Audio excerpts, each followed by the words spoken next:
हर खबर पर होगी आपकी पकड़। डाउनलोड कीजिए एबीपी लाइव ऐप। इस बीच एक और राहत भरी खबर आपके लिए सुबह सुबह लेकर आए हैं। लॉकडाउन के दौरान दूसरे राज्यों में फंसे लोगों के लिए अच्छी खबर।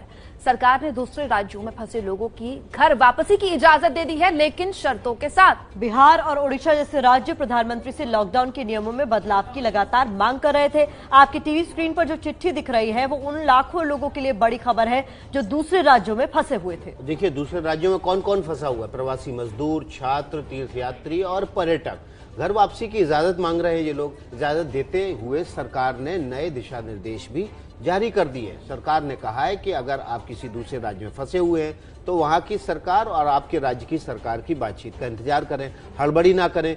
सरकार बस द्वारा ही आपको वापस आपके राज्य पहुंचाएगी। तो ये देखिए, ये जो अच्छी खबर है वो आपके लिए है और 4 मई से ये नियम लागू हो सकते हैं। तो दिशा निर्देश जो हम जिसकी बात कर रहे हैं, गाइडलाइंस की बात कर रहे हैं, आपके मन में सवाल होंगे कौन से ऐसे गाइडलाइंस हैं जो जारी किए गए हैं ताकि प्रवासी मजदूर या दूसरे राज्यों में फंसे हुए जो तमाम तरह के लोग हैं उनको कुछ हद तक राहत मिल सके। तो गाइडलाइन जान लीजिए। सभी राज्यों के नोडल अफसर ये तय करने होंगे, यानी जो डिसाइड करेंगे कि किस तरीके से लोगों को बाहर आने जाने की परमिशन दी जाए।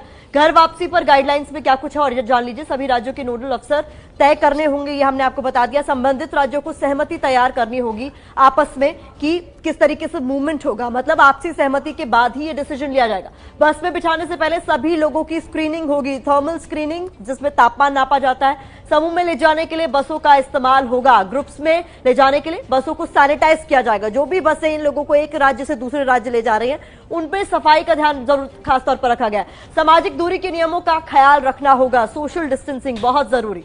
जिन राज्यों से होकर बस गुजरेंगी उनसे अनुमति लेनी होगी, यानी अगर मध्य प्रदेश से कोई दूसरे राज्य में जा रहा है तो जो भी अलग अलग राज्यों की सीमा से होता हुआ जा रहा है वहां की भी परमिशन पहले से लेनी होगी। घर लौटने पर सभी पैसेंजर्स की जांच होगी। तो एक बार शुरुआत में जांच होगी और एक बार लौटने पर भी जांच होगी। संदिग्ध पैसेंजर को होम क्वारंटीन में रहना होगा, जिस पर भी थोड़ा सा भी डाउट है कि उसमें किसी भी तरीके के लक्षण कोरोना के दिखाई दे रहे हैं, उसके लिए खास दिशा निर्देश है कि उसको होम क्वारंटीन में रहना होगा जब तक स्थिति क्लियर ना हो जाए।